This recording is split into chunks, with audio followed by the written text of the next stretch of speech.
നമ്മുടെ ഒരു പ്രശ്നം എന്താണെന്ന് വെച്ചാൽ അതിക്രമങ്ങൾ ഉണ്ടായി ചോര ചിന്തുമ്പോൾ മാത്രം അതിനെക്കുറിച്ച് ഉത്കണ്ഠപ്പെടുക. അവിടെ നേരത്തെ ഉണ്ടായിരുന്നൊരു സ്ഥാപനം പൊളിച്ച് അവിടെ നമ്മുടെ ഒരു മുഷ്ക് കാണിച്ചതാണ്. എന്നിട്ട് അവിടെ തന്നെ ശ്രീരാമൻ ക്ഷേത്രം പണിതിരിക്കുന്നു. ആ ക്ഷേത്രത്തിൻ്റെ ഉദ്ഘാടനം ഗവൺമെൻറ് മുൻകൈ എടുത്തുകൊണ്ട് നടത്തുന്നു. പോലീസിനെ ഇങ്ങനെ കയറൂരി വിടുകയാണ് ചെയ്തത്. പിന്നീട് അവർക്ക് ഇതിന് ശേഷം ഗുഡ് സർവീസ് സെൻറ്റർ കൊടുക്കുകയാണ്. ഇത് അടിച്ചതിന്, ആളുകളെ തല്ലിയതിന് ഈ ഗൺമാന്മാരടക്കം ഇറങ്ങിയിട്ട് വലിയ തോതിൽ അക്രമം ഉണ്ടാക്കിയതൊക്കെയാണ്. കോൺഗ്രസ് സ്വീകരിക്കുന്ന ഈ മൃദുവർഗീയ സമീപനം അതിൽ കോൺഗ്രസിൻ്റെ അണികളായിട്ടുള്ള ഹിന്ദുക്കൾക്ക് പോലും അനിഷ്ടമാണ് ഉണ്ടാവുക. വെള്ളപ്പൊക്കം, പ്രളയം ഇതെല്ലാം വന്നപ്പോൾ വലിയ സഹായമൊന്നും കേന്ദ്രത്തിൽ നിന്ന് കിട്ടിയിരുന്നില്ല. പെൻഷൻ വാങ്ങുന്ന സാധാരണക്കാരായ ആളുകൾക്കടക്കം ഈ സർക്കാരിനോടും മുഖ്യമന്ത്രി അടക്കമുള്ള ആളുകൾക്കെതിരെയും വലിയ വിദ്വേഷമാണ് ഉള്ളിൽ വഹിക്കുന്നത് എന്നതിന് തെളിവല്ലേ അതൊക്കെ? രാമക്ഷേത്രം ഉദ്ഘാടനം പോലെ രാജ്യം മുഴുവൻ ചർച്ച ചെയ്യുന്ന, ഒരുപക്ഷെ രാജ്യത്തിന് പുറത്തും ചർച്ച ചെയ്യപ്പെടുന്ന ഒരു വലിയ പരിപാടിയിലേക്ക് ആദ്യ ദിവസം തന്നെ പോകേണ്ടതില്ല എന്ന് CPM തീരുമാനിക്കുന്നത് എങ്ങനെയാണ്? രാഷ്ട്രീയമാണ് അല്ലെങ്കിൽ രാഷ്ട്രീയക്കാരിയാവുകയാണ് ചെയ്യുക ഭാവിയിൽ എന്ന് എപ്പോഴാണ് മനസ്സിലാക്കിയ സ്വയം? ഇന്ന് കേരളത്തിൻ്റെ ഏതെങ്കിലും ഒരു ഗ്രാമത്തിൽ കുട്ടികളെ പഠിപ്പിക്കാൻ സ്കൂളില്ലാത്തതുകൊണ്ട് സ്കൂൾ അയക്കാത്ത അവസ്ഥയുണ്ടോ? അതിക്രൂരമായി ഗുണ്ടാമർദ്ദനം ഏറ്റിട്ട്, പോലീസ് മർദ്ദനമൊക്കെ ഏറ്റ് അവരെ മരിച്ചുപോയി എന്ന് കണ്ട് ഒരു ഓടയിൽ തള്ളിയിട്ട് അവർ കമ്മ്യൂണിസ്റ്റുകാരിയാണ് എന്ന ഒറ്റ കുറ്റത്തിനാണ്. ഇവിടെയാണ് നിങ്ങൾ എന്നോട് സനീഷ് ചോദിച്ച ഇടതുപക്ഷ ആശയങ്ങളെ എപ്പോഴെങ്കിലും വെറുത്തിട്ടുണ്ടോ ചോദിക്കുന്ന ചോദ്യത്തിന് ഉത്തരം വരുന്നത്. ചില വൻകിട രാഷ്ട്രങ്ങളിൽ പറഞ്ഞത് 60 വയസ്സിന് മേൽപ്പെട്ടുള്ളവർക്ക് ഓക്സിജൻ കൊടുക്കണ്ടെന്നാ. നമ്മൾ 60 വയസ്സിന് മേൽപ്പെട്ടുള്ളവർക്ക് സ്പെഷ്യൽ കെയറാണ് കൊടുത്തത്. ടീച്ചർ മുഖ്യമന്ത്രിയാവും എന്ന് പ്രതീക്ഷിക്കുന്ന കുറേയേറെ ആളുകളുണ്ട്. എന്തായിരിക്കും ടീച്ചർ മറുപടി?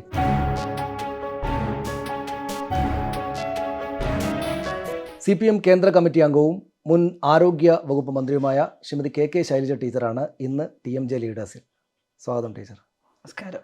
ഈ രാമക്ഷേത്ര ഉദ്ഘാടനവുമായി ബന്ധപ്പെട്ട വിവാദമാണ് ഇന്നത്തെ പ്രധാനപ്പെട്ട വാർത്തകൾ. കോൺഗ്രസ് സംശയിച്ച് നിൽക്കുന്നു. CPM ആദ്യ ദിവസം തന്നെ പോകുന്നില്ല എന്ന് തീരുമാനിച്ചു. എന്തുകൊണ്ടാണ് അങ്ങനെ ഒരു നിലപാട്? രാമക്ഷേത്രം ഉദ്ഘാടനം പോലെ രാജ്യം മുഴുവൻ ചർച്ച ചെയ്യുന്ന, ഒരുപക്ഷെ രാജ്യത്തിന് പുറത്തും ചർച്ച ചെയ്യപ്പെടുന്ന ഒരു വലിയ പരിപാടിയിലേക്ക് ആദ്യ ദിവസം തന്നെ പോകേണ്ടതില്ല എന്ന് CPM തീരുമാനിക്കുന്നത് എങ്ങനെയാണ്? എന്തുകൊണ്ടാണ്? ഇതിൽ രാമക്ഷേത്രം ഇന്ത്യയുടെ നാനാഭാഗത്തുമുണ്ട്. അത്തരം ക്ഷേത്രങ്ങളിൽ നാനാജാതി മതസ്ഥരായിട്ടുള്ള ആളുകൾക്ക് സ്വാഗതം ഉണ്ടാകണം എന്നാണ് നമ്മളെല്ലാം കാണുന്നത്. നമ്മുടെ രാജ്യത്തിൻ്റെ പൗരാണിക സങ്കല്പങ്ങളെ ഒന്നും നമ്മൾ നിഷേധിക്കുന്നില്ല. ഏത് മതവിഭാഗങ്ങളായാലും അവർക്കതെല്ലാം പിന്തുടരുന്നതിനുള്ള സ്വാതന്ത്ര്യം ഉണ്ടാകണം. ഭക്തജനങ്ങൾക്ക് അവരുടെ ആരാധന നടത്തുന്നതിനുള്ള സൗകര്യം ഉണ്ടാകണം. എന്നാൽ രാജ്യഭരണവുമായി ബന്ധപ്പെട്ട് വരുമ്പോൾ അതൊരു വ്യത്യസ്ത രീതിയാണ്. ഇന്ത്യ ബഹുസ്വരതയിൽ വിശ്വസിക്കുന്ന ഒരു രാജ്യമാണ്. കാരണം ഇവിടെ 6 മതങ്ങളുണ്ട്. 6-ലേറെ ഉണ്ടാവാം. പ്രധാനപ്പെട്ട 6 മതങ്ങളുണ്ട്. 1600-ലേറെ ഭാഷകളുണ്ട്. 6400-ലേറെ ജാതി വിഭാഗങ്ങളുണ്ട്. അപ്പോൾ ഇത്രയും വൈവിധ്യമേറിയ ഒരു രാജ്യമാണ് സ്വാതന്ത്ര്യത്തിന് ശേഷം ഇന്ത്യ എന്ന പേരിൽ നമ്മൾ രൂപീകരിച്ചിട്ടുള്ളത്. ഇതിൽ നമ്മൾ ഏറ്റവും പ്രധാനമായിട്ട് കാണേണ്ടത് ഒരു മതവിഭാഗങ്ങൾക്കും ഭരണകാര്യങ്ങളിൽ ഇടപെടാൻ അവസരം ഉണ്ടാകരുത്. എല്ലാ മതവിഭാഗങ്ങൾക്കും ആചാരാനുഷ്ഠാനങ്ങൾക്ക് തുല്യമായ അവസരം ഉണ്ടാകണം, അല്ലെങ്കിൽ അവർക്കതിനുള്ള സ്വാതന്ത്ര്യം ഉണ്ടാകണം എന്നുള്ളതാണ്. ഇതിൽ ഇന്ത്യയുടെ പ്രഥമ പ്രധാനമന്ത്രി ജവഹർലാൽ നെഹ്റു സ്വീകരിച്ചിട്ടുള്ളൊരു സമീപനം ഉണ്ടായിരുന്നു. നെഹ്റു പറഞ്ഞിട്ടുള്ളത്, ഞാൻ ഒരു മതത്തിൻ്റെയും ആരാധനാലയങ്ങളുടെ ഉദ്ഘാടനം നിർവഹിക്കുന്നതിനോ അല്ലെങ്കിൽ അത്തരത്തിലുള്ള ഏതെങ്കിലും സാംസ്കാരിക പരിപാടികൾ, ആരാധനാലയങ്ങൾ പലരും പോകാറുണ്ട്, അല്ലാതെ ആരാധനാലയങ്ങളുടെ ഉദ്ഘാടനങ്ങൾ നിർവഹിക്കുന്നതിനോ പ്രതിഷ്ഠാകർമ്മങ്ങൾക്കോ ഒന്നും ഒരു മതേതര രാജ്യത്തിൻ്റെ പ്രധാനമന്ത്രി എന്നുള്ള നിലയിൽ ഞാൻ പങ്കെടുക്കില്ല എന്ന് നെഹ്റു വ്യക്തമാക്കിയിരുന്നു. കോൺഗ്രസിൻ്റെ പല നേതാക്കളും നെഹ്റുവിനോട് പലപ്പോഴും അഭിപ്രായം ചോദിച്ചിട്ടുണ്ട്, ഇങ്ങനെയുള്ള പരിപാടികൾക്ക് പോകാമോ? അപ്പോഴെല്ലാം നെഹ്റു അതിനെ നിരുത്സാഹപ്പെടുത്തുകയാണ് ചെയ്തത്. അതേസമയത്ത് ആരാധനാലയങ്ങളുടെ ഭാഗമായിട്ടുള്ള സാംസ്കാരിക പരിപാടികളിലൊക്കെ അപ്പോൾ നമ്മുടെ സംസ്കാരത്തെ സംബന്ധിച്ച് പറയാനുള്ളൊരവസരമാണത്. അവിടെ എല്ലാവരും പോകുന്നുണ്ട്. രാമക്ഷേത്രം കുറച്ചും കൂടി നമ്മൾ ഗൗരവത്തിൽ ആലോചിക്കേണ്ട ഒരു വിഷയമാണ്. ബാബറി മസ്ജിദ് തകർത്തതിന് ശേഷമാണ് രാമക്ഷേത്രം നിർമ്മിച്ചിട്ടുള്ളത്. ബാബറി മസ്ജിദിൻ്റെ തകർച്ച ഇന്ത്യയുടെ മനസ്സിനകത്തൊരു മതപരമായിട്ടുള്ള ഡിവൈഡ്, ഒരു വേർതിരിവ് വർദ്ധിപ്പിക്കുന്നതിന് കാരണമാക്കിയിട്ടുള്ള ഒന്നാണ്.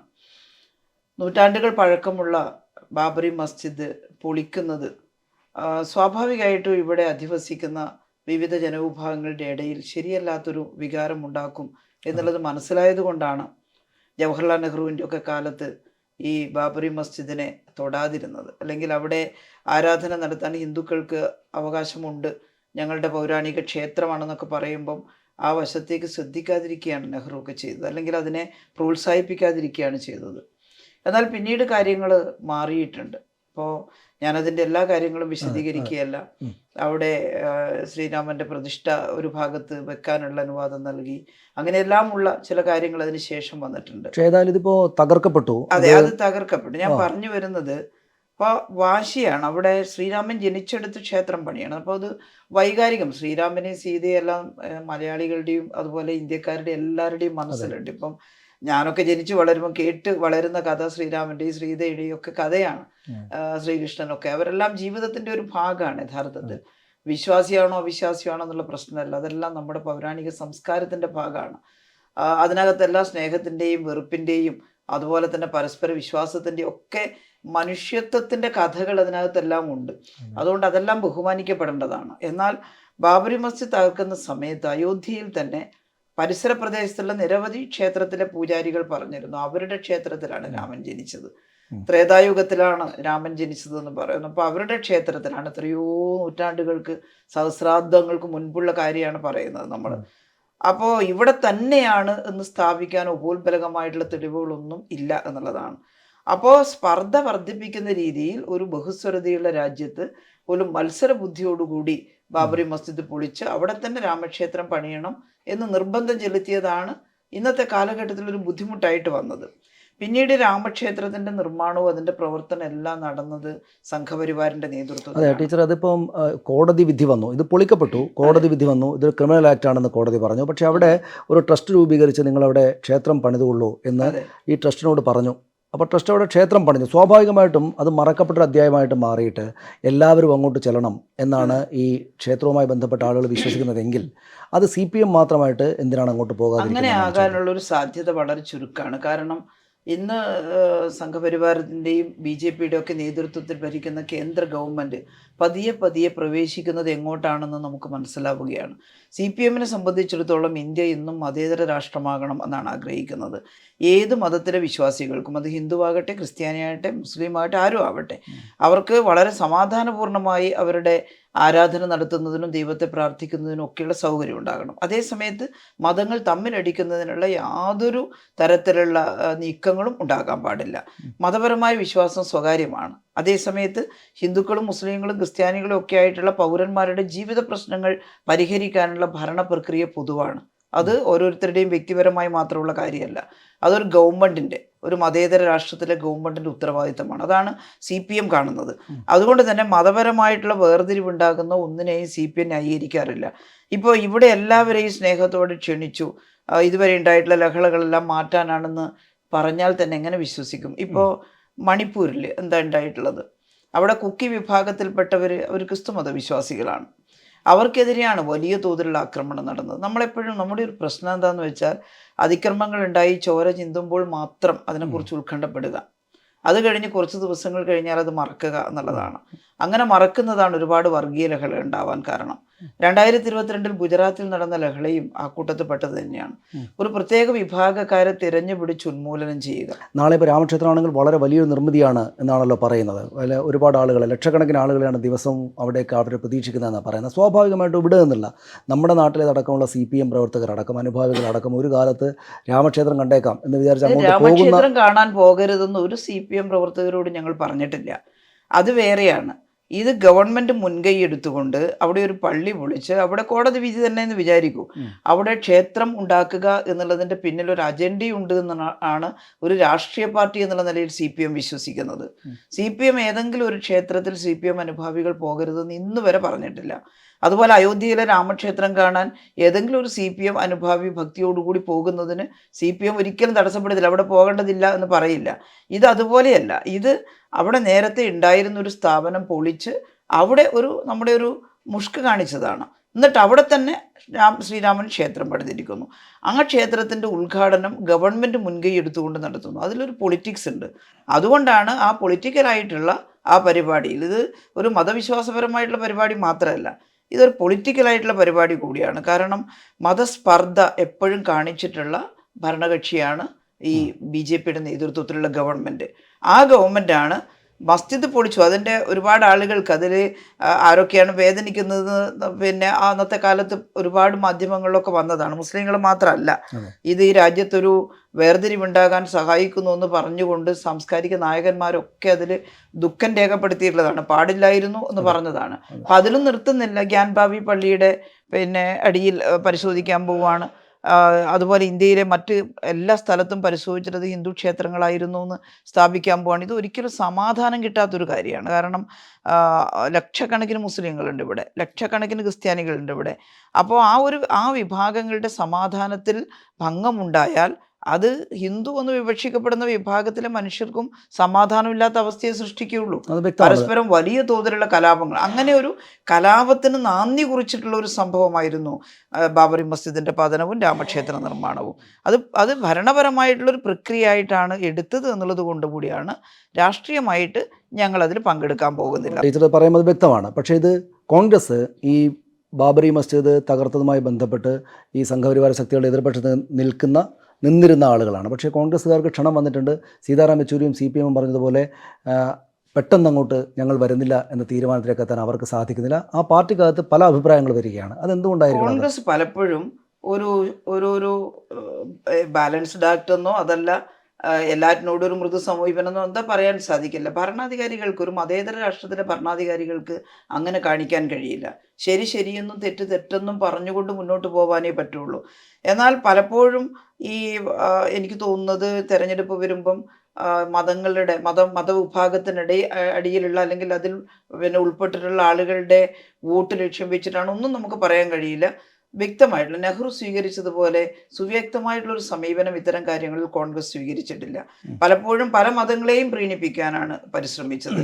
അത്തരത്തിലുള്ളൊരു പ്രീണന നയം എപ്പോഴും തുടരാൻ പറ്റില്ല. ശരി ഒന്നേ ഉണ്ടാവുള്ളൂ, ശരിയുടെ കൂടെ നിൽക്കാനേ സാധിക്കുള്ളൂ. അതാണ് നെഹ്റു ചെയ്തത്, ജവഹർലാൽ നെഹ്റു. അതിപ്പോൾ ഈ കോൺഗ്രസ്സുകാരായിട്ടുള്ള ആളുകൾ തന്നെ ചിലർ പറയുന്നത് CPMന് വോട്ട് കിട്ടില്ല എന്നുള്ള കാര്യം ഭയപ്പെടേണ്ടതില്ല. കാരണം രാമക്ഷേത്രത്തിൽ പോയാലും ഇല്ലെങ്കിലും ഇവിടെ കേരളത്തിൽ മാത്രമേ ഉള്ളൂ, അതുകൊണ്ട് CPMന് ബുദ്ധിമുട്ടില്ല. പക്ഷേ കോൺഗ്രസ്സിന് നോർത്തിൽ പ്രത്യേകിച്ചും ഇങ്ങനെ വിഘടിച്ച് നിൽക്കുന്ന, മതപരമായിട്ടൊക്കെ വിഘടിച്ച് നിൽക്കുന്ന രാമക്ഷേത്രവും രാമനും ഒക്കെ ഒരു വികാരമായിട്ടുള്ള ആളുകൾക്ക് അങ്ങനെ അവർക്ക് മുന്നിൽ കോൺഗ്രസ്സിന് പെട്ടെന്ന് ഞങ്ങൾ അങ്ങോട്ടേക്ക് വരികയില്ല എന്ന നിലപാട് സ്വീകരിക്കാൻ പറ്റില്ല എന്നാണ്. CPM ഇങ്ങനെ എളുപ്പത്തിൽ വോട്ട് പ്രശ്നമല്ല എന്നൊരു സാഹചര്യം ഉള്ളത് കൊണ്ടായിരിക്കുമോ ഈ നിലപാട് സ്വീകരിക്കുന്നത്? ഇത്തരം കാര്യങ്ങളിൽ വോട്ട് മാത്രമല്ല നോക്കേണ്ടത്. ഒരുപക്ഷെ കോൺഗ്രസ് ഇത് വോട്ട് പിന്നെ പോയി പോകുമോ എന്ന് കണ്ടിട്ടാണോ അങ്ങനെയൊന്നും കോൺഗ്രസിന്റെ നേതാക്കൾ പറഞ്ഞിട്ടില്ല. അത് അവർക്കേ പറയാൻ പറ്റുള്ളൂ. അങ്ങനെ ആണെങ്കിൽ തന്നെ അവരുടെ തെറ്റിദ്ധാരണയാണ്. ഉറച്ച സമീപനം എടുത്താലാണ് അവരുടെ കൂടെ ആളുകൾ നിൽക്കുക. അപ്പോൾ ഹിന്ദു എന്ന് വിവക്ഷിക്കപ്പെടുന്ന വിഭാഗത്തിലുള്ള എല്ലാവരും തീവ്ര ഹിന്ദുത്വവാദികളല്ല, ഹിന്ദു തീവ്രവാദികളുമല്ല. വളരെ സംയമനം പാലിക്കുന്ന, ഞാൻ വീണ്ടും വീണ്ടും ജവഹർലാൽ നെഹ്റുവിലേക്കും ഒക്കെ പോവുകയാണ്, ഗാന്ധിജിയിലൊക്കെ പോവുകയാണ്. അവരെല്ലാം ഹിന്ദു വിഭാഗത്തിലുള്ളവരായിരുന്നല്ലോ. പക്ഷെ അവരാരെങ്കിലും ഹിന്ദു മതത്തിൻ്റെ ഒരു മേൽക്കോയ്മ ഉണ്ടാകണമെന്ന് ആഗ്രഹിച്ചവരല്ല, ഹിന്ദുത്വവാദികളല്ല. ഇന്ത്യ ഹിന്ദുത്വ രാഷ്ട്രമാകണമെന്നല്ല അവർ പറഞ്ഞത്. ഹിന്ദുവിനും ക്രിസ്ത്യാനിക്കും മുസ്ലിമിനും തുല്യ പങ്കാളിത്തമുള്ള അവകാശമുള്ള ഒരു മതേതര രാജ്യമാകണമെന്നാണ് അവർ ആഗ്രഹിച്ചത്. അവരുടെ ആ സ്റ്റാൻഡാണ് കോൺഗ്രസിനെ ശക്തമാക്കിയത്. നിങ്ങൾ നോക്കൂ, കോൺഗ്രസ് 4-3 ഭൂരിപക്ഷത്തിനൊക്കെ ഇവിടെ ജയിച്ചിരുന്നില്ലേ, അത് നെഹ്റുവിൻ്റെ ഒക്കെ കാലത്ത്. പിന്നീടും അങ്ങനെ ഉണ്ടായിരുന്നു. പക്ഷേ പതിയെ കോൺഗ്രസ് സ്വീകരിച്ച ഈ സമീപനം, കോൺഗ്രസ് വോട്ടിനെ ഭയക്കുന്നുണ്ടോ എന്ന് എനിക്കറിയില്ല, പക്ഷേ ആ സമീപനം കൊണ്ട് കോൺഗ്രസിൻ്റെ വോട്ടുകൾ നിലനിർത്താനല്ല സഹായകമാകുക. അത് കോൺഗ്രസും അതുപോലെ തന്നെ BJP RSS വിഭാഗവും ഒരേപോലെ ഹിന്ദുത്വവാദികളാണ് എന്ന് കാണിക്കുന്നിടത്തേക്ക് എത്തിച്ചേരുകയാണ്. അപ്പം മറ്റ് വിഭാഗങ്ങളിലുള്ള ആളുകൾക്ക് അതൊരു ഭയമാണ് ഉണ്ടാക്കുക. കാരണം നമ്മൾ എന്തൊക്കെ പറഞ്ഞാലും കോൺഗ്രസ് അഖിലേന്ത്യാടിസ്ഥാനത്തിലുള്ള ഒരു വലിയ പാർട്ടിയാണ്. ഒരു മതേതര പാർട്ടിയായിട്ട് കാണാനാണ് കോൺഗ്രസിനെ ഞങ്ങളെല്ലാം ആഗ്രഹിക്കുന്നത്. അങ്ങനെ ഒരു മതേതര പാർട്ടിയാണെങ്കിൽ ഏതെങ്കിലും ഒരു വിഭാഗത്തെ പ്രീണിപ്പിച്ച് നിർത്താനല്ല, ശരിയുടെ കൂടെ നിൽക്കാനാണ് കോൺഗ്രസ് തയ്യാറാവുക. ഞങ്ങളിതിൽ വോട്ടിൻ്റെ കാര്യമേ നോക്കുന്നില്ല. ഞങ്ങൾ പറയുന്നത് അവിടെ ഒരു വലിയ ഡിസ്പ്യൂട്ട് ഉണ്ടായിട്ടുള്ള, ഒരു വലിയ പ്രശ്നം ഉണ്ടായിട്ടുള്ള സ്ഥലം മറ്റേതെങ്കിലും ഒരു ക്ഷേത്രം പോലെ അല്ലത്. ഇവിടെ ഒരുപാട് രക്തച്ചൊരിച്ചിലിന് കാരണമായ ഒന്നായിരുന്നു ബാബറി മസ്ജിദിന്റെ പതനം. 100 കണക്കിന് പെൺകുട്ടികളുടെ മാനം നഷ്ടപ്പെടുന്നതിന് കാരണമായിട്ടുണ്ട്. ഒരു ഭാഗം അങ്ങോട്ട് ആക്രമിക്കുമ്പോൾ മറുഭാഗം ഇങ്ങോട്ടും ഒക്കെ ആക്രമിച്ചിട്ടുണ്ടാവാം. അതിൻ്റെ ഭാഗമായിട്ട് ഹിന്ദു വിഭാഗത്തിലും ഒക്കെ പെട്ട നിരവധി ആളുകൾക്ക് വലിയ വേദന ഉണ്ടായിട്ടുള്ള ഒന്നായിരുന്നു ബാബറി മസ്ജിദിന്റെ പിന്നെ തകർക്കൽ. അപ്പോൾ അവിടെ ആ തകർത്തെടുത്തൊരു ക്ഷേത്രം പണിയുന്നു എന്ന് പറയുമ്പോൾ അതിൻ്റെ മേലെയുള്ള വിജയം എന്നാണ് കാണുന്നത്. അത് ഹിന്ദു വിഭാഗത്തിൽപ്പെട്ട വലിയ വിഭാഗം ആളുകൾ ഇഷ്ടപ്പെടാത്ത കാര്യമാണ്. ഹിന്ദു വർഗീയവാദികളല്ല ഹിന്ദുക്കളെല്ലാവരും. അതുകൊണ്ട് തന്നെ ഹിന്ദു വിഭാഗം അതിനെ അംഗീകരിക്കുന്നു എന്ന് പറയാൻ കോൺഗ്രസ് അങ്ങനെ തെറ്റിദ്ധരിച്ചിട്ടാണ് ഈ നയം സ്വീകരിക്കുന്നതെങ്കിൽ കോൺഗ്രസിന് തെറ്റി. ഹിന്ദു വിഭാഗത്തിലുള്ള ആളുകൾക്ക് കോൺഗ്രസിനോട് മതിപ്പല്ല ഉണ്ടാവുക. കോൺഗ്രസ് സ്വീകരിക്കുന്ന ഈ മൃദു വർഗീയ സമീപനം അതിൽ കോൺഗ്രസിന്റെ അണികളായിട്ടുള്ള ഹിന്ദുക്കൾക്ക് പോലും അനിഷ്ടമാണ് ഉണ്ടാവുക. അവരുടെ കൂട്ടത്തിൽ ആരൊക്കെ പറഞ്ഞിട്ടുണ്ടോ? ശശി തരൂറോ മറ്റോ സുധീരനെ പോലുള്ള ആളുകൾ പറഞ്ഞിട്ടുണ്ട്. അങ്ങനെയുള്ള ഒരുപാട് ആളുകൾ കോൺഗ്രസ് അനുഭാവികളിലുണ്ട്, നേതാക്കളിലുണ്ട്. അതുകൊണ്ട് കോൺഗ്രസ് എടുക്കുന്ന സമീപനം ഒട്ടും ശരിയല്ല എന്നുള്ളത് തന്നെയാണ്. എനിക്ക് ദേശീയ രാഷ്ട്രീയത്തെക്കുറിച്ച് കുറച്ചുകൂടി ചോദ്യങ്ങളുണ്ട്, ഞാനത് അവസാന ഭാഗത്തേക്ക് വെക്കാം. നമുക്ക് കേരളത്തിലെ സമീപകാലത്ത് നടന്ന ഏറ്റവും പ്രധാനപ്പെട്ട പരിപാടി സർക്കാരിൻ്റെ ഭാഗത്തുള്ള നവകേരള സദസ്സാണല്ലോ. അത് CPM-നും സർക്കാരിനും വലിയ നേട്ടമായിട്ടുണ്ടെന്ന് തന്നെയാണോ ടീച്ചർ വിചാരിക്കുന്നത്? തീർച്ചയായിട്ടും. ഈ നവകേരള സദസ്സ് ഉദ്ദേശിച്ചത് കേരളത്തിൻ്റെ ഇപ്പോൾ ഇടതുപക്ഷ ജനാധിപത്യ മുന്നണി ഗവൺമെൻറ്റിൻ്റെ തുടർച്ചയാണ്. കഴിഞ്ഞ 7 വർഷക്കാലമായിട്ട് LDF സർക്കാർ കേരളത്തിൽ നടപ്പിലാക്കി വരുന്ന നവകേരള നിർമ്മിതി, അതായത് പുതിയ നൂറ്റാണ്ടിന് യോജിക്കുന്ന വിധത്തിൽ കേരളത്തെ വളർത്തിയെടുക്കുക, ശാസ്ത്ര സാങ്കേതിക മേഖലകളിലടക്കം വലിയ മാറ്റം ഉണ്ടാക്കുക, ഉന്നത വിദ്യാഭ്യാസ മേഖലയിലൊക്കെ കാലികമായ പരിഷ്കാരങ്ങൾ ഏർപ്പെടുത്തുക, ആരോഗ്യ അതുപോലെ തന്നെ വിദ്യാഭ്യാസ രംഗങ്ങളിൽ കാലികമായിട്ടുള്ള വളർച്ചയുണ്ട്. ഇതൊക്കെയാണ്. അതിലുപരിയായിട്ട് കേരളത്തെ ഒരു വലിയ വിജ്ഞാന സമൂഹമാക്കി മാറ്റാനുള്ള പുതിയ കാര്യങ്ങളും ആസൂത്രണം ചെയ്യുന്നു. അപ്പോൾ ഇത് ജനങ്ങളോട് സംവദിക്കുക എന്ന നിലയിലാണ് നവകേരള സദസ്സ് പ്ലാൻ ചെയ്തത്. അത് കേൾക്കുന്നതിന് ജീവിതത്തിൻ്റെ നാനാ തുറകളിൽപ്പെട്ട ധാരാളം ആളുകൾ നവകേരള സദസ്സിലേക്ക് ഒഴുകിയെത്തിയിട്ടുണ്ട്. അത് സമൂഹത്തിലെ പ്രമുഖരായിട്ടുള്ള ആളുകൾ എത്തിയിട്ടുണ്ട്.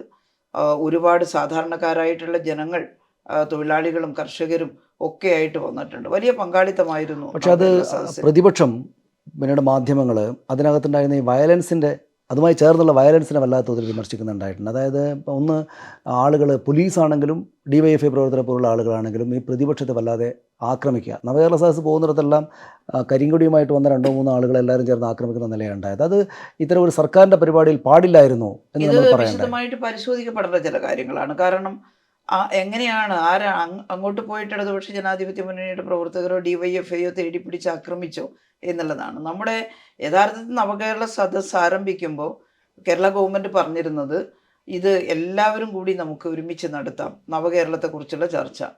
അതിൽ MLA-മാരുടെ നേതൃത്വത്തിൽ അതത് മണ്ഡലത്തിൽ കാര്യങ്ങൾ പ്ലാൻ ചെയ്യുക. UDF MLA-മാരാണെങ്കിൽ അവരുടെ നേതൃത്വത്തിൽ. സർക്കാർ പരിപാടിയാണിത്, പാർട്ടി പരിപാടിയല്ല.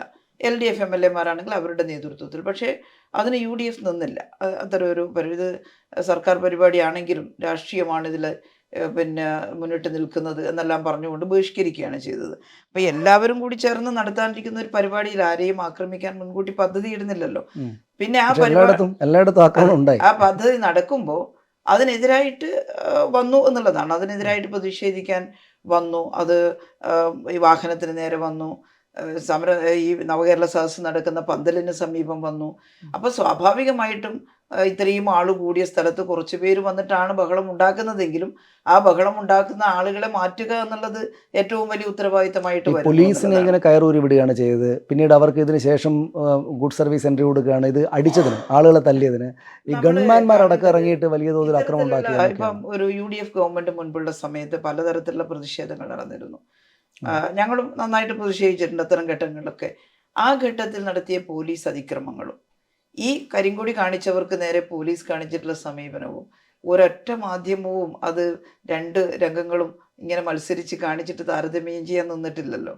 എന്ത് ക്രൂരമായിട്ടുള്ള അക്രമമാണ്, എന്ത് വലിയ തല്ലാണ് കിട്ടിയത്. ഉമ്മൻചാണ്ടിക്കെതിരെ ഇവിടെ കണ്ണൂർ വലിയ കല്ലേറ്, വലിയ മർദ്ദനം, പോലീസ് മർദ്ദനം ഉണ്ടായില്ലേ ആ സമയത്ത്? വലിയ പോലീസ് മർദ്ദനം. ഇതിലെ പോലീസുകാർ തടുത്ത് നിർത്തി കൊണ്ടുപോകുന്നതായിട്ടല്ലേ നമ്മൾ കാണുന്നത് പലയിടത്തും. അങ്ങനെ ഒരു വലിയ ലാത്തി ചാർജിൽ തലയൊക്കെ പിളർന്നു പോയ അനുഭവം ഉണ്ടായിട്ടുണ്ട് ഇടതുപക്ഷത്തിന്റെ പ്രവർത്തകരുടെ.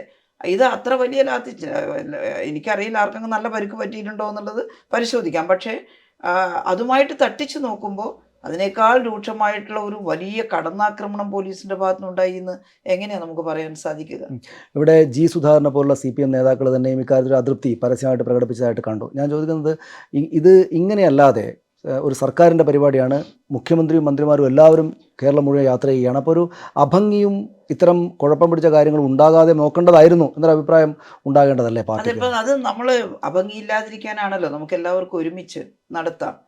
LDF UDF ഒന്നുമില്ല, ഇത് കേരള ഗവൺമെൻറ്റിൻ്റെ പരിപാടിയാണ്. അതുകൊണ്ട് എല്ലാവരും സഹകരിക്കണം, ജനപ്രതിനിധികളെല്ലാം ചേരണം എന്ന് പറയുമ്പം ഒരഭംഗിയും ഉണ്ടാവുമായിരുന്നില്ലല്ലോ.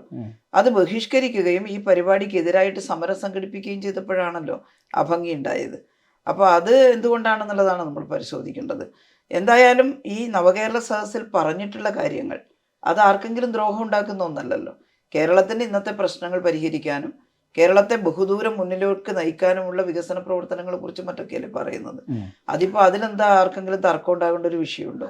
ഈ സർക്കാർ സാധാരണക്കാരുടെ കാര്യങ്ങളിൽ അങ്ങേയറ്റം പരാജയമാണ്. ഇപ്പോൾ പെൻഷൻ്റെ കാര്യം, ഇപ്പോൾ മറിയക്കുട്ടി എന്ന് പറയുന്നൊരു വൃദ്ധയായ സ്ത്രീ പ്രതിപക്ഷത്തിൻ്റെ എന്ന് വെച്ചാൽ കോൺഗ്രസിൻ്റെയും BJPയുടെ ഒക്കെ വേദികളിൽ സംസ്ഥാന സർക്കാരിനെതിരെ അതിശക്തമായിട്ട് സംസാരിക്കുന്നുണ്ട്. അപ്പോൾ ഏറ്റവും സാധാരണക്കാരായിട്ടുള്ള സ്ത്രീകളടക്കമുള്ള ആളുകൾക്ക്, പെൻഷൻ വാങ്ങുന്ന സാധാരണക്കാരായ ആളുകൾക്കടക്കം ഈ സർക്കാരിനോടും മുഖ്യമന്ത്രി അടക്കമുള്ള ആളുകൾക്കെതിരെയും വലിയ വിദ്വേഷമാണ് ഉള്ളിൽ വഹിക്കുന്നത് എന്നതിൻ്റെ തെളിവല്ലേ അതൊക്കെ? ഇതിൽ സർക്കാരിൻ്റെ ഭാഗത്തു നിന്ന് ഒരുപാട് സഹായങ്ങൾ ഉണ്ടായിട്ടുള്ള സാധാരണക്കാർ ഒരുപാടുണ്ടായിരുന്നു. ഇപ്പോൾ മറിയക്കുട്ടി അവർക്ക് പെൻഷൻ കിട്ടാത്തതുകൊണ്ട് അവർ പ്രതിഷേധിച്ചു. അതിൽ നമുക്കൊന്നും തെറ്റ് പറയാൻ കഴിയില്ല, അവർ പ്രതിഷേധിക്കട്ടെ. പക്ഷേ ആ പെൻഷൻ കുടിശ്ശികയായതിൻ്റെ കാരണം എന്താണെന്ന് വ്യക്തമായിട്ട് നമ്മൾ പറഞ്ഞിരുന്നു. നമുക്ക് സെൻട്രൽ ഗവൺമെൻറ്റിൽ നിന്ന് ഈ സംസ്ഥാന സർക്കാരിന് കിട്ടാനുള്ള വിഹിതം കിട്ടാത്തൊരവസ്ഥ. രണ്ടാമത് നമുക്ക് വായ്പ എടുക്കാൻ പോലും സ്വാതന്ത്ര്യം തരാത്തൊരവസ്ഥ. കേന്ദ്ര ഗവൺമെൻറ് അടക്കം വായ്പ എടുത്തിട്ടാണല്ലോ കാര്യങ്ങൾ കൈകാര്യം ചെയ്യുന്നത്. നമ്മുടെ ഖജനാവിലേക്ക് കാശ് വരേണ്ടുന്ന ഭാഗങ്ങൾ സംരക്ഷിക്കണമെന്ന് ഞങ്ങളാണ് ആവശ്യപ്പെടുന്നത് കേന്ദ്ര ഗവൺമെൻറ്റിനോട്. LIC പോലും സ്വകാര്യവൽക്കരിക്കാൻ പുറപ്പെടുമ്പോൾ സ്വാഭാവികമായിട്ടും ക്ഷേമ പദ്ധതികൾ നടപ്പിലാക്കാൻ കേന്ദ്ര ഗവൺമെൻറ്റിനും കടം വാങ്ങേണ്ടതായിട്ട് വരും, വികസന പ്രവർത്തനങ്ങൾ നടപ്പിലാക്കാനും. ആ കൂട്ടത്തിൽ ഇപ്പോൾ ശുദ്ധജല വിതരണത്തിനുള്ള ജൽജീവൻ മിഷൻ അടക്കം കേന്ദ്ര ഗവൺമെൻറ് തരുന്ന വിഹിതം വൻതോതിൽ വെളിയിൽ നിന്ന് വായ്പ എടുത്തിട്ടാണല്ലോ. അപ്പോൾ വായ്പ എടുക്കുന്ന ഒരു മഹാപാതകമല്ല, വായ്പ എടുക്കേണ്ടി വരുന്നത് പദ്ധതി വിഹിതം കുറയുന്നത് കൊണ്ടാണ്. സെൻട്രൽ ഗവൺമെൻറ് നമുക്ക് തരാനുള്ള നികുതി വിഹിതത്തിൽ 50% പോലും തരുന്നില്ല. ഇവിടെ 70-75% പ്രവർത്തനങ്ങൾ സംസ്ഥാന ഗവൺമെൻറ്റാണ് നടക്കുന്നത്. ഇവിടെ ഇവർ ഈ മറിയക്കുട്ടി അടക്കമുള്ള ആളുകൾ പറയുന്നത്, അല്ല അവർ പ്രതിനിധാനം ചെയ്യുന്ന ഒരു വിഭാഗം പറയുന്നത്, പ്രതിപക്ഷഭാഗത്തിൻ്റെയും പറയുന്ന എല്ലാ ആവലാതികൾക്കും കാരണം കേന്ദ്ര നിലപാടുകളാണ് എന്ന് എല്ലാ കാര്യങ്ങളെക്കുറിച്ച് പറയാൻ പറ്റുമോ? അങ്ങനല്ല. അതായത് നമ്മുടെ ഭരണവ്യവസ്ഥയെക്കുറിച്ച് മനസ്സിലാക്കിയാലേ നമുക്കത് പറയാൻ പറ്റുള്ളൂ. നമ്മുടെ സ്വാതന്ത്ര്യം കിട്ടിയതിന് ശേഷം അംഗീകരിച്ചത് ഫെഡറൽ ഭരണഘടനയാണ്, ഭരണവ്യവസ്ഥയാണ്. അതിൽ സംസ്ഥാനങ്ങളുടെ യൂണിയനാണ് കേന്ദ്രം. സംസ്ഥാനത്തിന് നികുതി പിരിച്ചെടുത്ത് സംസ്ഥാനത്ത് തന്നെ ചെലവാക്കുക എന്നുള്ളതല്ല സ്വീകരിച്ച സമീപനം, ഇന്ത്യൻ യൂണിയനാണ്. അപ്പോൾ ഇന്ത്യയുടെ എല്ലാ മേഖലകളിൽ നിന്നുള്ള നികുതി വിഹിതം കേന്ദ്രത്തിലേക്കാണ് പോകുന്നത്. GST വന്നപ്പോൾ അത് കുറച്ച് കൂടുതലായി. ആ നികുതി വിഹിതത്തിൽ നിന്ന് സംസ്ഥാനങ്ങൾ ഭരിക്കാനുള്ള പദ്ധതി വിഹിതം അനുവദിച്ച് കിട്ടുകയാണ് ചെയ്യുന്നത്. അപ്പോൾ അത് പല വിധത്തിൽ അനുവദിക്കുന്നുണ്ട്. ഒന്ന്, സാധാരണ പ്ലാൻ ഫണ്ട് എന്നുള്ള നിലയിൽ നമുക്ക് ഒരു പഞ്ചവത്സര പദ്ധതികൾ നേരത്തെ ഉണ്ടായിരുന്നു. ഇപ്പോൾ അതത് വർഷം പദ്ധതിയൊക്കെ കണക്കാക്കി ഒരു സംസ്ഥാനത്തിന് ഇത്ര വിഹിതം, അതിൽ പല മാനദണ്ഡങ്ങൾ എടുക്കുന്നുണ്ട്, ജനസംഖ്യ, മറ്റു രീതിയിലുള്ള പിന്നോക്കാവസ്ഥ, ഇതെല്ലാം കണക്കാക്കിയിട്ടാണ് തരുന്നത്. രണ്ടാമത്തത് കേന്ദ്ര ഗവൺമെൻറ് പ്രഖ്യാപിക്കുന്ന പ്രത്യേക മിഷനുകൾ. അതിലൊന്നാണ് നാഷണൽ ഹെൽത്ത് മിഷൻ, ആരോഗ്യ മേഖലയിൽ. അതിൽ പറയുന്നത് ഞങ്ങൾ ഇപ്പോൾ 60% തുക തരാം, 40% നിങ്ങൾ കൂടി എടുത്തിട്ട് ഈ മിഷൻ നടപ്പിലാക്കണം എന്നാണ്. ഇതിലെങ്ങനെ തന്നാലും സംസ്ഥാന ഗവൺമെൻറ് പിരിച്ചു കൊടുക്കുന്ന നികുതി പണത്തിനല്ലേ തിരിച്ചു ചോദിക്കുന്നത്. അപ്പോൾ നിങ്ങളെന്താ എപ്പോഴും കേന്ദ്രത്തോട് ചോദിക്കുന്നതെന്ന് വെച്ചാൽ കേന്ദ്രമാണ് ഭരിക്കുന്നത്. നിങ്ങൾ വേണ്ട പേപ്പർ കൊടുക്കാത്താണെന്നാണ് നിർമ്മലാ സീതാരാമൻ പ്രസംഗിച്ചിട്ട് പോയത്. അത് പിന്നീട് പറഞ്ഞല്ലോ, എല്ലാ യൂട്ടിലൈസേഷൻ സർട്ടിഫിക്കറ്റും എല്ലാ ചെലവുകളും നമ്മൾ കൊടുത്തിട്ടുണ്ട്. പറഞ്ഞല്ലോ, കേന്ദ്രവുമായുള്ളൊരു ബുദ്ധിമുട്ടല്ല, കേന്ദ്രം സംസ്ഥാനത്തിന് നേരെ കാണിക്കുന്ന ഇത്തരം ശരിയല്ലാത്ത നിലപാട്.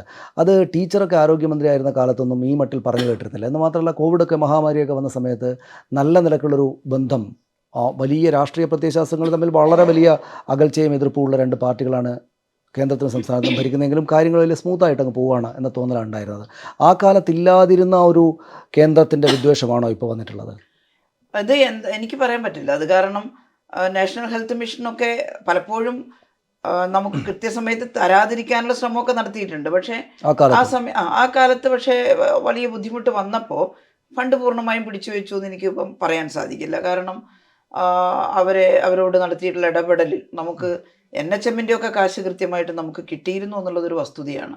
അതേസമയത്ത് വലിയ വെള്ളപ്പൊക്കം, പ്രളയം ഇതെല്ലാം വന്നപ്പോൾ വലിയ സഹായമൊന്നും കേന്ദ്രത്തിൽ നിന്ന് കിട്ടിയിരുന്നില്ല.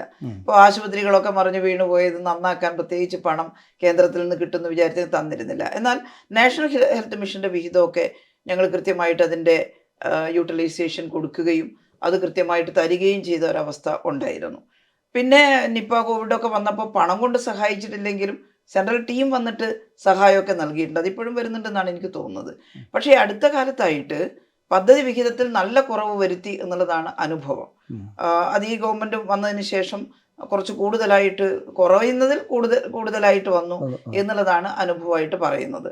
അപ്പോൾ അതെന്തുകൊണ്ടാണ് അങ്ങനെ ഒരു സമീപനം കേന്ദ്ര ഗവൺമെൻറ് സ്വീകരിച്ചത് എന്നുള്ളത് പരിശോധിക്കേണ്ട വിഷയമാണ്. ഏതായാലും അങ്ങനെ ഒരു ബുദ്ധിമുട്ട് അനുഭവപ്പെടുന്നുണ്ട് സംസ്ഥാന ഗവൺമെൻറ്റിന് എന്നുള്ളത് ജനങ്ങളോട് തുറന്നു പറയുകയാണ്. എന്നാൽ ഇത് ദീർഘകാലമായിട്ട് ഇത്തരത്തിലുള്ള ആനുകൂല്യങ്ങൾ തടസ്സപ്പെടുത്തി വെക്കാൻ സാധിക്കില്ല.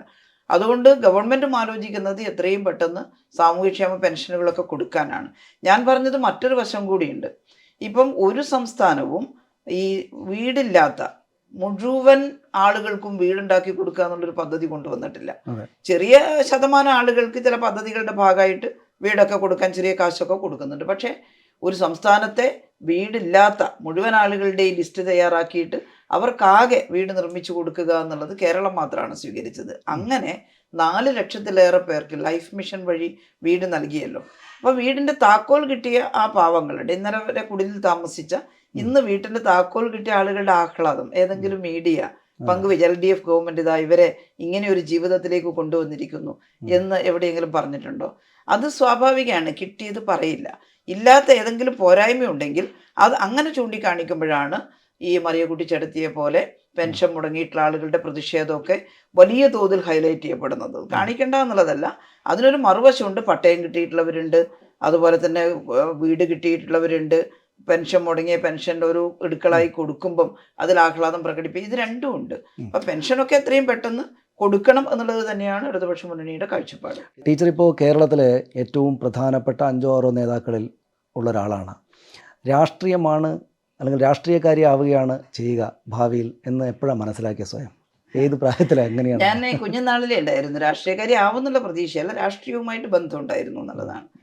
എൻ്റെ കുടുംബം ഞാൻ എത്രയോ എടുത്ത് പറഞ്ഞിട്ടുണ്ട്. എൻ്റെ കുടുംബം ഒരു കമ്മ്യൂണിസ്റ്റ് കുടുംബമാണ്.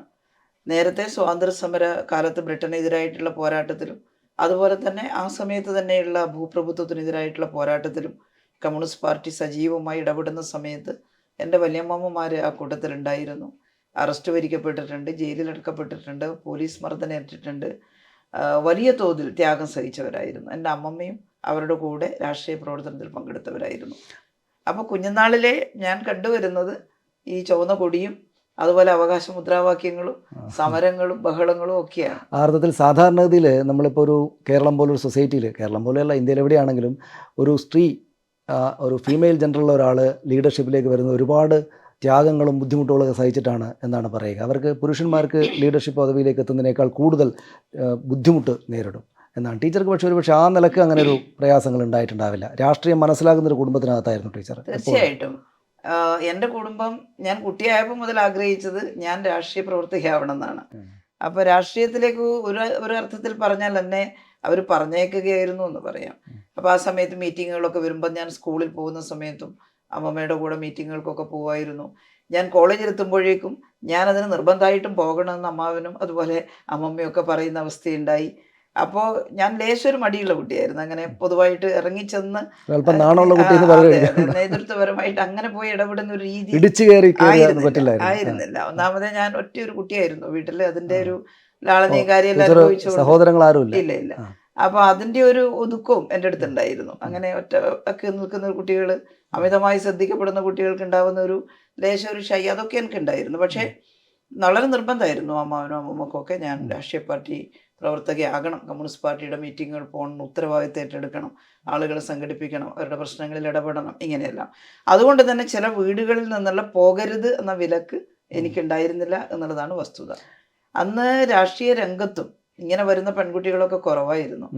അപ്പോൾ എൻ്റെ നാട്ടിലുള്ള പ്രായം ചേർന്ന രാഷ്ട്രീയ നേതാക്കൾ, കമ്മ്യൂണിസ്റ്റ് പാർട്ടിയുടെ നേതാക്കളൊക്കെ വളരെ വാത്സല്യത്തോടു കൂടിയാണ് എന്നെ കമ്മിറ്റികളിലേക്ക് കൊണ്ടുവന്നിട്ടുള്ളതും എൻ്റെ രാഷ്ട്രീയ പ്രവർത്തനം കൂടുതൽ മെച്ചപ്പെടുത്താനുള്ള സഹായങ്ങൾ ചെയ്തിട്ടുള്ളതും. ഈ പാർട്ടിയും നാടും ഒക്കെ വളർത്തിയ കുട്ടിയായിരുന്നു അല്ലേ? അതെ, തീർച്ചയായിട്ടും അങ്ങനെ പറയാൻ സാധിക്കും. ഇതിപ്പോൾ ഈ ഏതെങ്കിലും ഒരു ഘട്ടത്തിൽ കമ്മ്യൂണിസ്റ്റ് പാർട്ടി തെറ്റാണെന്ന് തോന്നിയിരുന്നത്? ഞാൻ ചോദിക്കുന്ന ഏത് മനുഷ്യനാണെങ്കിലും ഏതെങ്കിലും ഒരു സംവിധാനത്തിനകത്തൂടെ പോകുമ്പോൾ ഇതല്ലല്ലോ ശരിയായ പാത എന്ന് ഒരുപക്ഷെ തോന്നിയേക്കാറുണ്ടോ? ഏതെങ്കിലും ഘട്ടത്തിൽ വിമർശനം തോന്നിയിട്ടുണ്ടോ ഉള്ളിൽ പാർട്ടിയോട്? ഇന്നോളം കമ്മ്യൂണിസ്റ്റ് പാർട്ടിയുടെ ആശയഗതികൾ തെറ്റാണെന്ന് എനിക്ക് തോന്നിയിട്ടില്ല. ഇന്ന് ലോകത്ത് നടക്കുന്ന സംഭവ വികാസങ്ങൾ പരിശോധിച്ചാലും കാൾ മാർക്സും എംഗൽസും എല്ലാം ചൂണ്ടിക്കാണിച്ചിട്ടുള്ള സിദ്ധാന്തങ്ങൾ ശാസ്ത്രീയ സോഷ്യലിസ്റ്റ് സിദ്ധാന്തം സോവിയറ്റ് റഷ്യയിലൊക്കെ നടപ്പിലാക്കിയിട്ട് വലിയ വിജയം കണ്ടിട്ടുള്ള മനുഷ്യത്വപൂർണ്ണമായിട്ടുള്ള വികസന പദ്ധതികൾ അതെല്ലാം ശരിയായിരുന്നു എന്നാണ്. അതിനെ ഈ വലിയ മൂലധനത്തിൻ്റെ വക്താക്കൾ മുതലാളിത്തം, സാമ്രാജ്യത്വം, ഇന്നത്തെ ഇമ്പീരിയലിസം അതിനെ അടിച്ചമർത്തുന്നു എന്നുള്ളത് കൊണ്ട് അത് തെറ്റാണ് എന്നുള്ള അർത്ഥമല്ല. നോക്കൂ, ലോകത്തിൽ ഇന്നുണ്ടാകുന്ന യുദ്ധങ്ങൾ അതിൻ്റെ പിന്നാമ്പുറം പരിശോധിച്ചാൽ ലാഭകൊതിയാണെന്ന് കാണാൻ സാധിക്കില്ലേ? വൻകിട ആയുധ വ്യാപാരികളുടെ താല്പര്യം, കോർപ്പറേറ്റ് മുതലാളിമാരുടെ താല്പര്യം, അതാണ് ലോകത്തിൽ മതപരമായ സ്പർദ്ധ വളർത്തുന്നതിനും അതിൻ്റെ ഇടയിലൂടെ യുദ്ധങ്ങൾ ഉണ്ടാക്കുന്നതിനും ആ യുദ്ധം നടക്കുന്ന മേഖലയിലെ സകല സമ്പത്തും ഊറ്റിയെടുക്കുന്നതിന് കോർപ്പറേറ്റ് മുതലാളിമാർക്ക് അവസരം ഒരുക്കുന്നു. അതാണ് ഇതൊക്കെ മാർക്സും എംഗൽസും ചൂണ്ടിക്കാണിച്ചതാണ്. വർഗവിഭജിതമായിട്ടുള്ള സമൂഹത്തിലാണ് ഇത്തരം കുഴപ്പങ്ങൾ ഉണ്ടാവുക. അതുകൊണ്ട് ചൂഷണം അനുഭവിക്കുന്നവർ സംഘം ചേർന്ന് ചൂഷണം ചെയ്യുന്നവരെ അവർക്കെതിരായിട്ട് പോരാടുക എന്നുള്ളത് മാത്രമേ ഈ ഭൂമിയിൽ നല്ല ജീവിതം കെട്ടിപ്പടുക്കാൻ സാധ്യമായൊരു മാർഗമുള്ളൂ എന്നാണ് പറയുന്നത്. അത് ഇന്നും ശരിയാണ്. ഇന്നും നമ്മുടെ രാജ്യത്ത് ഫ്യൂഡൽ പ്രഭുക്കളുണ്ട്, കർഷക മുതലാളിമാരായിട്ട് ചിലർ വളർന്നിട്ടുണ്ട്, വൻകിട കോർപ്പറേറ്റ് മുതലാളിത്തമുണ്ട്. അവരെയെല്ലാം പ്രീണിപ്പിക്കുന്ന ഒരു ഗവൺമെൻറ് ഉള്ളത് കൊണ്ടാണല്ലോ ഉത്തരേന്ത്യയിലൊക്കെ ഒരു തുണ്ട് ഭൂമി പോലും ഈ പാവപ്പെട്ടവന് കിട്ടാത്തത്, താമസിക്കാൻ ചോർന്നൊലിക്കാത്തൊരു വീട് പോലും കിട്ടാത്തത്, ഭക്ഷണം കഴിക്കാൻ ആഹാരം. നോക്കൂ, ഇന്ത്യയുടെ എക്സ്ട്രീം പോവർട്ടിയുടെ ലിസ്റ്റ് എടുത്ത് നോക്കുമ്പോൾ ബീഹാറിലും ഉത്തർപ്രദേശിലൊക്കെ 30%ഒക്കെയാണ്. ഇവിടെ 0.7% ഉള്ളൂ. ഇവിടെ ആ ഇടതുപക്ഷ കാഴ്ചപ്പാടനുസരിച്ച് നമ്മൾ ചില കാര്യങ്ങൾ കെട്ടിപ്പടുക്കാൻ ശ്രമിച്ചതിൻ്റെ ഗുണഫലം കേരളത്തിലുണ്ട്. കേരളം വളരെ മോശമായൊരു സംസ്ഥാനമാണ് എന്ന് കേരളത്തിനകത്ത് തന്നെയുള്ള ആളുകൾ പ്രചരിപ്പിക്കാൻ വേണ്ടി ശ്രമിക്കുന്നു. ഇപ്പം വലിയ തോതിൽ വ്യാപകമായിട്ട് കാണാം. പ്രത്യേകിച്ചും ഈ സോഷ്യൽ മീഡിയയിലൊക്കെ അത് വലിയ തോതിലുണ്ട്. കേരളം ആകപ്പാടെ കുഴപ്പം പിടിച്ചൊരു സ്ഥലമാണ്. അതെന്തുകൊണ്ടായിരിക്കണം? യഥാർത്ഥത്തിൽ CPM-ഉം ഈ പുരോഗമന പ്രസ്ഥാനങ്ങളുമൊക്കെ പ്രചരിപ്പിക്കാൻ ഉദ്ദേശിക്കുന്നതിൻ്റെ ഓപ്പോസിറ്റിലേക്ക് ആളുകൾ വിശ്വസിക്കുന്നതായിട്ട് തോന്നിയിട്ടുണ്ടോ? അത് ഒരുപക്ഷെ ഇടതുപക്ഷത്തിനെതിരായിട്ടുള്ള പ്രചരണങ്ങളുടെ ഒരു തന്ത്രം തന്നെയായിരിക്കാം. കാരണം ഇവിടെ ജീവിക്കുമ്പോൾ നാം അനുഭവിക്കുന്ന മനുഷ്യാവകാശങ്ങളെ കുറിച്ച് നമുക്ക് ബോധമുണ്ടാവണമെന്നില്ല. നമ്മുടേത് പോലുള്ള ഇപ്പം മറ്റ് സംസ്ഥാനങ്ങളുടെ പട്ടണ പ്രദേശങ്ങളിൽ ഹൈടെക് ജോലിയൊന്നും ചെയ്യുന്ന അവസ്ഥയിലേക്ക് പോകുന്നതല്ല ഞാൻ ഉദ്ദേശിക്കുന്നത്. അതവിടെയെല്ലാം ഉണ്ട്. വലിയ കൂറ്റൻ കെട്ടിടങ്ങളും വലിയ യൂണിവേഴ്സിറ്റികളും വലിയ കോളേജുകളും വലിയ മറ്റ് വ്യവസായ സ്ഥാപനങ്ങളും ഒക്കെ ഇന്ത്യയുടെ എല്ലാ സംസ്ഥാനങ്ങളിലുണ്ട്. ഒരുപക്ഷെ കേരളത്തെക്കാൾ കൂടുതൽ ചില സംസ്ഥാനങ്ങളിലുണ്ട്. എന്നാൽ നമ്മളെങ്ങനെയാണ് പരിശോധിക്കുക ഒരു ഡെമോക്രസി പൂർണ്ണമാണോ എന്നുള്ളത്? ജനാധിപത്യം ഗ്രാസ് റൂട്ട് ലെവലിലേക്ക് ചെല്ലുമ്പോൾ സകല സാധാരണക്കാരുടെയും ജീവിതത്തിൽ എന്ത് മാറ്റം ഉണ്ടാക്കിയെന്നല്ലേ? ആ അർത്ഥത്തിൽ പരിശോധിക്കുമ്പോൾ ഇന്ത്യയിൽ എന്താ നമ്മുടെ നാടിൻ്റെ അവസ്ഥ? പാവപ്പെട്ട മനുഷ്യർ ഇന്നും ജാതി വിവേചനത്തിന് ഇരയാകുന്നു. ദളിതർ, അവർക്ക് താമസിക്കാൻ വാസയോഗ്യമായ വീടില്ല, പഠിക്കാൻ സ്കൂളുകളില്ല, അതുപോലെ ചികിത്സിക്കാൻ മെച്ചപ്പെട്ട ആശുപത്രികളില്ല. ഇന്ത്യയുടെ ഗ്രാമങ്ങളിൽ ഇരുളാണ്ട് കിടക്കുകയാണ് ഇപ്പോഴും. അങ്ങനെ ഒരു പരിണതി അല്ലല്ലോ കേരളത്തിന്. കേരളത്തിൽ നമ്മൾ ഗ്രാസ് റൂട്ടിലേക്ക് ഇറങ്ങിച്ചെന്നിരിക്കുന്നു, ഗ്രാമീണ തലങ്ങളിലേക്ക് പോയിരിക്കുന്നു. ഇന്ന് കേരളത്തിൻ്റെ ഏതെങ്കിലും ഒരു ഗ്രാമത്തിൽ കുട്ടികളെ പഠിപ്പിക്കാൻ സ്കൂളില്ലാത്തത് കൊണ്ട് സ്കൂൾ അയക്കാത്ത അവസ്ഥയുണ്ടോ? സർക്കാർ വിദ്യാലയങ്ങൾ തന്നെ ഗ്രാമത്തിലടക്കം ഉണ്ടല്ലോ, സർക്കാർ ആശുപത്രികളുണ്ടല്ലോ, മെച്ചപ്പെട്ട സഞ്ചാരത്തിനാവശ്യമായ സഞ്ചാരപാതകളുണ്ടല്ലോ. തൊഴിൽ ഇന്ത്യയിൽ പൊതുവെ നിലനിൽക്കുന്ന തൊഴിലില്ലായ്മയുണ്ട്. പക്ഷേ കേരളത്തിൽ വിദ്യാഭ്യാസം നേടി ഗവൺമെൻറ്റിൻ്റെതോ അല്ലാത്തതോ ആയ ഏതെങ്കിലും ഒരു തൊഴിൽ മേഖലയിലേക്ക് പ്രവേശിക്കാനുള്ള സ്വാതന്ത്ര്യം ഉണ്ടല്ലോ. ശരിക്കും യഥാർത്ഥത്തിൽ ഇപ്പോൾ തിരിഞ്ഞു നോക്കുമ്പോൾ കേരളത്തിൻ്റെ ആരോഗ്യ മേഖലയെ വെച്ച് നോക്കുകയാണെങ്കിൽ മറ്റിതര വികസിതമെന്ന് നമ്മൾ കണക്കാക്കുന്ന രാജ്യങ്ങളിലെ ഒക്കെ നില എന്താണ്? നമ്മളെക്കാളൊക്കെ ഒരുപാട് മുന്നിലാണോ അവരൊക്കെ? ഇവിടെയാണ് നിങ്ങൾ എന്നോട് സനീഷ് ചോദിച്ച ഇടതുപക്ഷ ആശയങ്ങളെ എപ്പോഴെങ്കിലും വെറുത്തിട്ടുണ്ടോ ചോദിക്കുന്ന ചോദ്യത്തിന് ഉത്തരം വരുന്നത്. ഇടതുപക്ഷ ആശയങ്ങളോട് എനിക്ക് ഈ കോവിഡ് കാലത്തൊക്കെ കൂടുതൽ കൂറുണ്ടാവുകയാണ് ചെയ്തത്. കാരണം എന്താണെന്ന് വെച്ചാൽ നമ്മളൊക്കെ കണ്ടിട്ടുള്ളത് എന്താണ്? ഈ അമേരിക്കയൊക്കെ വൻകിട രാഷ്ട്രമാണ്, വലിയ സാമ്പത്തിക ശേഷിയുള്ളതാണ്. ഞങ്ങളൊരിക്കലും കമ്മ്യൂണിസ്റ്റുകാർ അമേരിക്കയിലെ എല്ലാ ജനങ്ങളും സുഖമായിട്ട് ജീവിക്കുന്നു എന്നൊന്നും കണ്ടിട്ടില്ല. അവിടെ സോഷ്യലിസം ഒന്നും അല്ലല്ലോ. അവിടെയുള്ള കറുത്ത വർഗ്ഗക്കാർ താമസിക്കുന്ന പ്രദേശത്ത് അവർ കൊടും ക്രൂരത അനുഭവിക്കുന്നുണ്ട്. എങ്കിലും വലിയ സാങ്കേതികമായി ഇപ്പം ഏറ്റവും നല്ല ക്യാൻസർ ഇൻസ്റ്റിറ്റ്യൂട്ട് അമേരിക്കയിലുണ്ട്. ചികിത്സ തേടി നമ്മുടെ ഇടയിൽ പോകാറുണ്ട്. അപ്പം ഏറ്റവും വലിയ സാങ്കേതിക സൗകര്യങ്ങളൊക്കെ ഉണ്ട്. പക്ഷേ ഒരു മഹാമാരിയുടെ മുന്നിൽ ആ രാഷ്ട്രത്തിൻ്റെ ആരോഗ്യ സംവിധാനം എങ്ങനെയാണ് പ്രവർത്തിച്ചത്? ഗ്രാമത്തിലുള്ള ആളുകൾക്ക് ആശുപത്രിയിൽ അഡ്മിഷൻ പോലും സാധ്യമല്ലായിരുന്നു. അതവിടുത്തെ ഹെൽത്ത് സിസ്റ്റത്തിൻ്റെ ജനകീയത കുറവാണ്, അതിൻ്റെ പ്രത്യേകതയാണ്. അപ്പോൾ നേരത്തെയുള്ള ആരോഗ്യ ഇൻഷുറൻസും കാർഡും ഒക്കെയുള്ള ആളുകൾക്കല്ലാതെ അവരുടെ ആരോഗ്യ സ്ഥാപനങ്ങളിൽ കയറി ചെല്ലാൻ പറ്റില്ല. അതാണ് അതിൻ്റെ പ്രത്യേകത. അതുകൊണ്ട് തന്നെ സാധാരണ അവിടെ താമസിക്കുന്ന മലയാളികൾക്കും മറ്റുള്ള പൗരന്മാർക്കുമെല്ലാം അടിയന്തര ചികിത്സ ഉറപ്പാക്കാൻ അമേരിക്കക്ക് സാധിച്ചില്ല. ഈ വൈറസിനെ കെട്ടഴിച്ച് വിടുകയായിരുന്നു. മരുന്ന് പോലും കിട്ടാതെ ആളുകൾ ബുദ്ധിമുട്ടിയിട്ടുണ്ട്. ചില ആളുകൾ പരിഹസിക്കും, അമേരിക്കയിൽ നിന്ന് ആരും വിളിച്ചില്ലെന്ന് ചോദിച്ചിട്ട്. വിളിച്ചത് സത്യമായിരുന്നു. എനിക്ക് ഒരുപാട് ഫോൺ കോൾ ഇവിടുന്ന് അവിടെ പോയി താമസിക്കുന്ന മലയാളികളിൽ നിന്നൊക്കെ വന്നു. ഞങ്ങളോട് വീട്ടിൻ്റെ അകത്ത് അടച്ചിരിക്കാനാണ് പറഞ്ഞത്, മരുന്ന് പോലും നിർദ്ദേശിക്കുന്നില്ല. ഇവിടെ നമ്മൾ ഓരോ വീടിനും വോളണ്ടിയർമാരെ വെച്ച് പരിശോധിക്കുകയാണ് ആർക്കാണ് പനി വരുന്നത്, ആർക്കാ രോഗലക്ഷണം. അവരെ നമ്മുടെ ആംബുലൻസിൽ കൂട്ടി 2020 മുഴുവൻ അങ്ങനെയായിരുന്നു. ആശുപത്രിയിൽ ഐസൊലേഷൻ വാർഡിൽ എത്തിച്ച് ചികിത്സിച്ച് സുഖപ്പെടുത്തി വീട്ടിലെത്തിക്കുകയാണ്. അവർക്ക് എന്തെങ്കിലും ആവശ്യകതകളുണ്ടോ വോളണ്ടിയർമാരും ആശാവർക്കർമാരും JPHമാരും ഒക്കെ ആരോഗ്യവകുപ്പ് നിതാന്ത ജാഗ്രതയോടെ ഇരിക്കുന്നു. ഗവൺമെന്റ് മൊത്തത്തിൽ പോലീസും മറ്റെല്ലാ വകുപ്പുകളും ഭക്ഷ്യസുരക്ഷാ വകുപ്പ് ഒക്കെ ഇടപെട്ടുകൊണ്ട് ഓരോ പൗരന്റെയും കാര്യങ്ങൾ നോക്കുകയാണ്. ഇവിടെ ആശുപത്രിയിൽ ബെഡ് കിട്ടാതെ ആരും പെടഞ്ഞ് മരിച്ചിട്ടില്ല. കോമോർബിഡിറ്റി ഒക്കെ ഉള്ളവർ ആശുപത്രി കുറച്ച് പേര് മരിച്ചുപോയി. ഓക്സിജൻ കിട്ടാതെ മരിച്ചിട്ടില്ല. ചില വൻകിട രാഷ്ട്രങ്ങളിൽ പറഞ്ഞത് 60 വയസ്സിന് മേൽപ്പെട്ടുള്ളവർക്ക് ഓക്സിജൻ കൊടുക്കണ്ടെന്നാ.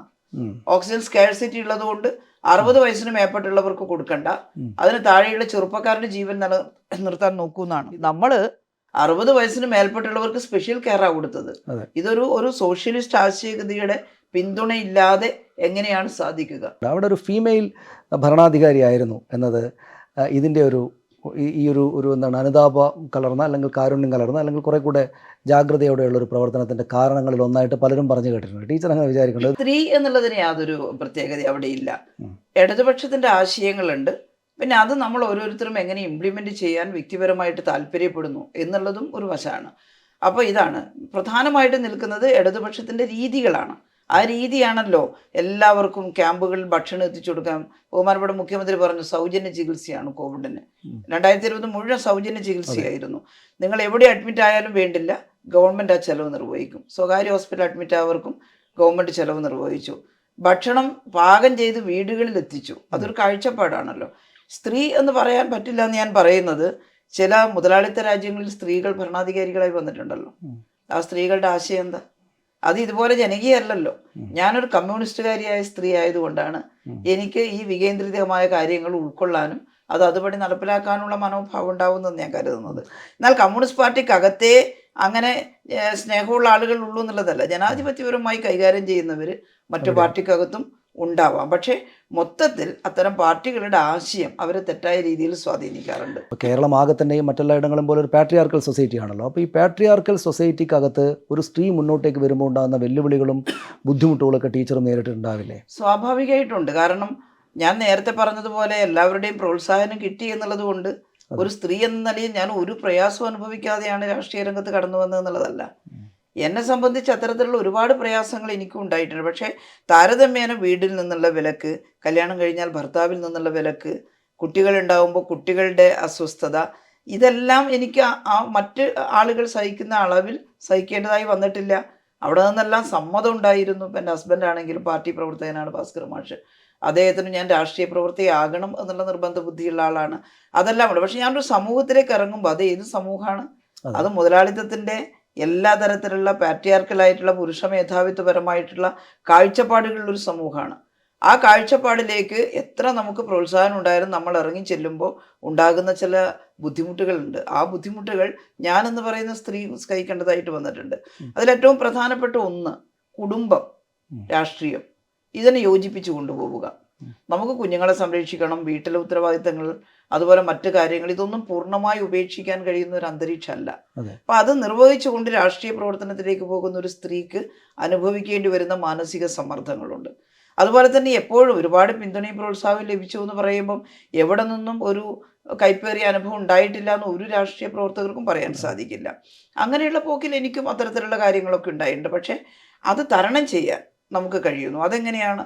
അത് നമ്മുടെ രാഷ്ട്രീയ പ്രവർത്തനത്തിൻ്റെ ഉദ്ദേശ ലക്ഷ്യങ്ങളെക്കുറിച്ചുള്ള നമ്മുടെ കാഴ്ചപ്പാട് വളരെ സ്ഥായിയായിട്ടുള്ളതാണെങ്കിൽ, നമ്മുടെ ലക്ഷ്യം അത് വളരെ സ്ഥായിയായിട്ടുള്ളതാണെങ്കിൽ കൈപ്പേറിയ അനുഭവങ്ങളെയെല്ലാം നമുക്ക് തട്ടിമാറ്റിയിട്ട് മുന്നോട്ട് പോകാൻ സാധിക്കും. ഭാര്യ എന്ന നിലയിലാണെങ്കിലും പിന്നീട് അമ്മ എന്ന നിലയിലാണെങ്കിലും ചെറിയ കുഞ്ഞിനെ സംരക്ഷിക്കുക എന്നുള്ളത് നിശ്ചയമായിട്ടും നമ്മൾ മറ്റൊന്നും മാറ്റിവെച്ച് അല്ലെങ്കിൽ അതിനുവേണ്ടി മറ്റൊന്നും മാറ്റിവെക്കാൻ പറ്റുന്നതല്ലല്ലോ. ആ നിലക്ക് അത്തരം ഘട്ടങ്ങളിലും ടീച്ചർ ഒരുപക്ഷെ എനിക്ക് തോന്നുന്നു പ്രാദേശികമായിട്ടാണെങ്കിലും വലിയ ഉത്തരവാദിത്തമുള്ള നേതാവായിരിക്കും ആ പ്രായത്തിൽ എന്നാണ് ഞാൻ വിചാരിക്കുന്നത്.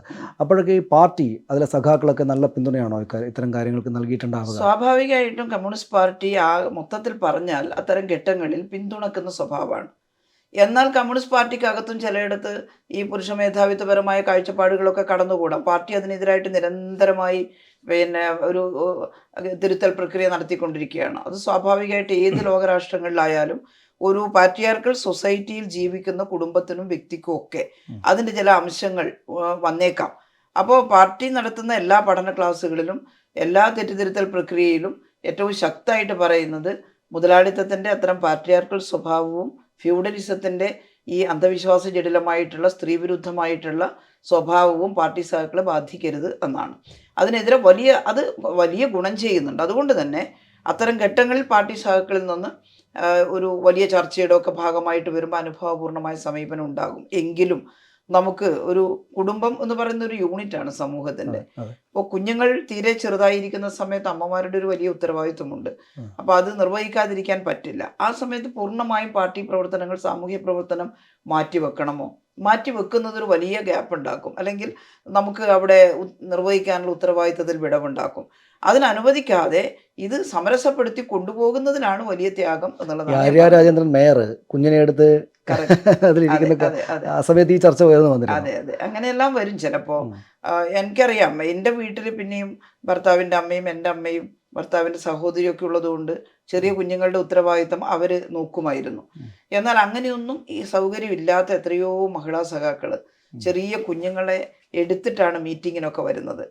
ഞാനിപ്പോൾ ഇരിട്ടി നമ്മുടെ മട്ടന്നൂർ ഏരിയ സെക്രട്ടറി ആയിരിക്കുന്ന സമയത്ത് ഇരിട്ടിയിൽ എൻ്റെ സഹപ്രവർത്തകരായിരുന്ന റോസമ്മയും മറ്റും കുട്ടികളെ എടുത്തിട്ടാണ് മീറ്റിംഗ്. ഞങ്ങളെല്ലാം മാറി മാറി കുട്ടികൾ കരയുമ്പോൾ എടുക്കും. അതിൻ്റെ ഇടയിൽ മീറ്റിംഗ് ചേർന്ന് തീരുമാനിക്കേണ്ട കാര്യം തീരുമാനിക്കുകയും പോകേണ്ടടുത്ത് പോവുകയും ചെയ്യും. അങ്ങനെ കുഞ്ഞുങ്ങളെയും എടുത്ത് വരിക.